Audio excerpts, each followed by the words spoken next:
You have very understandable position right now, and you're announcing it on our TV channel. But getting ready for our interview, I looked through the news agencies, what they were writing 10 months ago, and I saw, and I remember actually, that your government were kind of doubtful in providing Ukraine with the military help and with the weapons.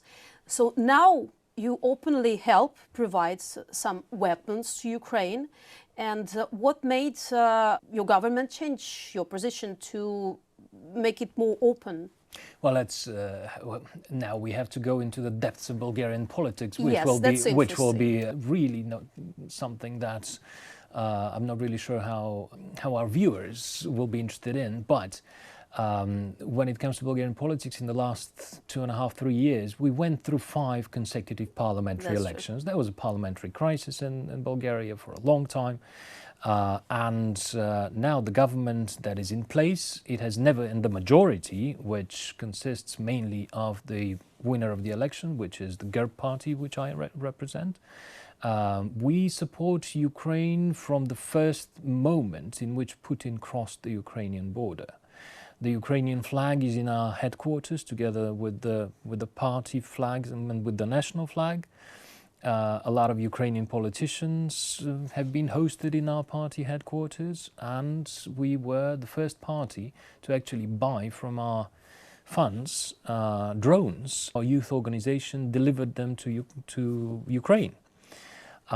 So that has been our position forever.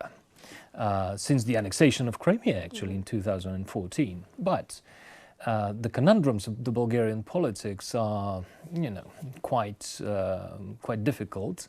As in every democracy, we have different parties, we have nuances, and until we manage to form a stable pro-European, pro-transatlantic majority, time, unfortunately, has passed. But now, this government and this majority in the parliament are in full support of the Ukrainian effort to regain its territorial integrity and to kick out the aggressor. So the main reason is the change of political coalition and political construction of high politics in Bulgaria. As it is always in democracy. Sometimes you have difficult configurations where you can't come out with clear concepts. Unfortunately, the struggles in the Bulgarian politics were, quite prolonged.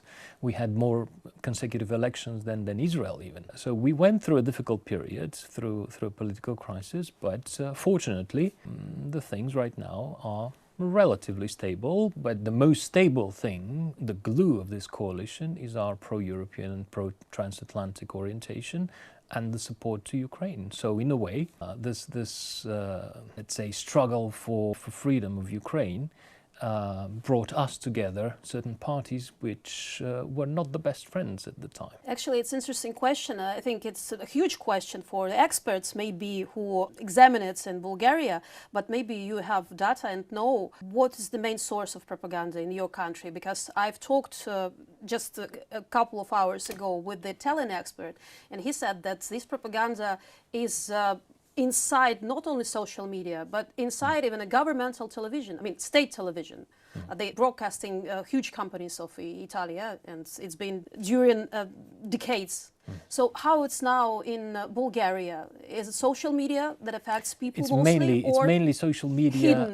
It's mainly social media and certain websites, which, where they're hosted, who hosts them, who writes the materials there. It's quite difficult to understand. Sometimes certain materials from those websites and the social media get parroted and multiplied in serious media. But the serious media, little by little, is learning to, differentiate between what is right, what is wrong, what is true, and what is not. I have to say, the media environment, to a certain extent, when it comes to mainstream media, to a certain extent, the situation is improving, but not to the extent in which we would like to see. So it's a process of learning, and here with the social media revolution, so to say, we are going through another Gutenberg revolution, if we can make this parallel from the moment when Gutenberg invented the printing press. And he basically destroyed authority of opinion, at that time the church and the aristocracy. Those were the sources of truth.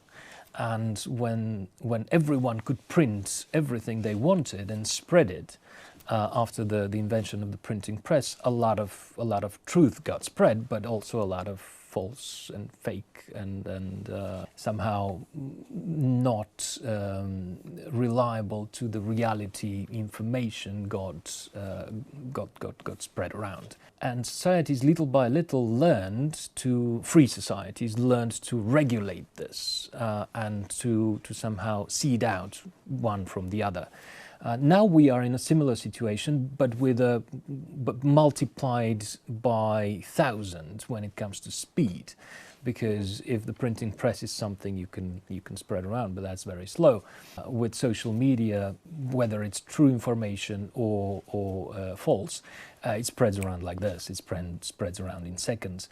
So how to deal with this is a big question, which free societies, unfortunately, have not given an answer to a full extent. We are trying all the time to figure out regulations and ethic codes and things around which we have to work with, but of course it's the public opinion that needs to be taught and get used to critical thinking and somehow selective approach when it comes to false and true. It's difficult, but we're going to go through it. The Russians have done this before and have not managed to destroy, let's say, Western societies. The communists were very good at spreading false news and fake news and disinformation, but they did not manage to destroy the free societies, and this time they're not going to be successful either.